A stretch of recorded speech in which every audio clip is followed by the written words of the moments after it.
के अंदर आप सबके प्रयास से, सरकार की मुहिमों के हिसाब से हमें आपको हमारे विचारों को व्यक्त करने का एक ये मौका मिला है, तो इसके लिए हम आपके बहुत ही प्रभारी हैं।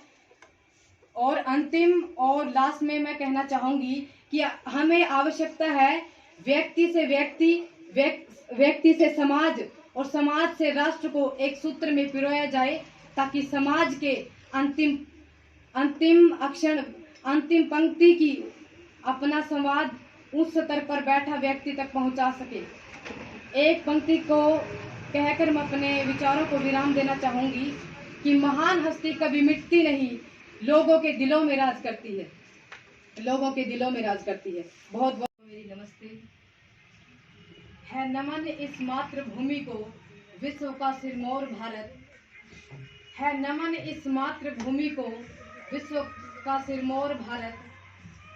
तप तपस्या साधना की, शौर्य का प्रतिबिंब भारत।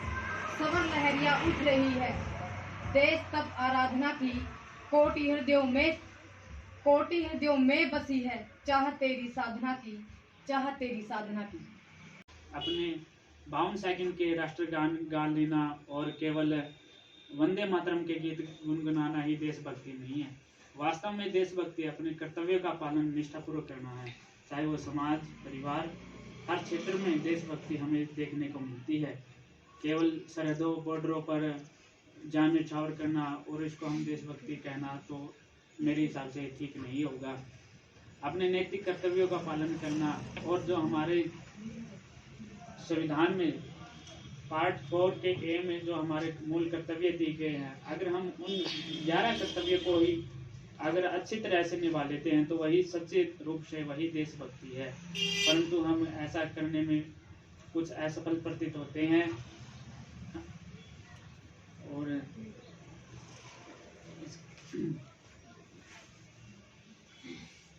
उसके बाद मैं बताना चाहूँगा कि राष्ट्र निर्माण कई मायनों में महत्वपूर्ण रखता है। सब हमारी आंतरिक सुरक्षा एवं बाहरी सुरक्षा के कारण भी हमारे राष्ट्र का निर्माण संभव है। हमें अपने जो बेटियां हैं, लड़कियां हैं, इनको बाहर जाने से कतराते हैं।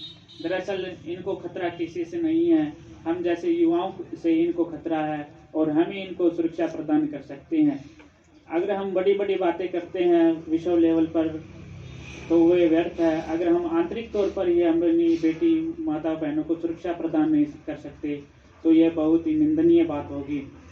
स्वामी विवेकानंद जी कहते हैं, अगर सच्चे अर्थों में देश का राष्ट्र निर्माण करना तो उससे पहले हमें व्यक्ति के चरित्र का निर्माण करना होगा, क्योंकि चरित्र ही व्यक्ति का निर्माण व्यक्ति से होता है और व्यक्ति ही समाज का एक अभिन्न अंग होता है, और समाज ही एक राज्य होता है और राज्य ही एक राष्ट्र होता है। सच्चे अर्थों में व्यक्तिगत चारित्रिक निर्माण ही देशभक्ति होगी, और हमें और ज्यादा संसाधनों की आवश्यकता नहीं, ज्यादा एफर्ट्स की जरूरत नहीं होती है। तेरे हाथ कहाँ कुछ नजर आएगा, रतन मिलेंगे तुझको यदि सागर की तह तक जाएगा। कुछ ना आए हाथ अगर समझना डूबकी अभी अधूरी है। कुछ करने से पहले पहला कदम जरूरी है। अपने आप में विद्यार्थियों आप सभी यूनिक हो आप, क्योंकि आज जो चर्चा का विषय है वो राष्ट्र निर्माण के ऊपर है, और राष्ट्र निर्माण तभी तक संभव नहीं है जब तक हम हमारे कर्तव्य को ध्यान में रखते हुए आगे न बढ़ सके। हमारी क्या जिम्मेवारियां हैं हमारे राष्ट्र के प्रति, उनको पूर्ण करना होगा। सिंह भारत के महान स्वतंत्रता सेनानी थे, जिन्होंने भारत की स्वतंत्रता के लिए अपना जीवन न्यौछावर कर दिया। इनका जन्म 28 सितंबर 1907 को पंजाब प्रांत में एक सिख परिवार में बंग गांव में लालपुर जिले में हुआ था। उनके पिता का नाम किशन सिंह तथा माता का नाम विद्यावती कौर था। भगत सिंह ने भारत के स्वतंत्रता के लिए नौजवान भारत सभा की स्थापना की। भगत सिंह ने 17 सितंबर 1927 को राष्ट्र की भूमिका। प्रत्येक व्यक्ति के जीवन में धर्म एवं राष्ट्र की अहम भूमिका होती है। धर्म तथा राष्ट्र दोनों ही व्यक्ति के जीवन के लिए महत्वपूर्ण है। धर्म का अर्थ होता है धारण, अर्थात जिसे धारण किया जा सके।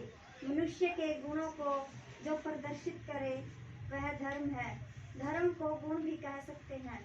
धर्म सार्वभौमिक होता है। प्रत्येक काल में धर्म का स्वरूप वही रहता है। धर्म कभी बदलता नहीं है। अतः मानव के संदर्भ में धर्म की बात करें तो वह केवल मानव धर्म है।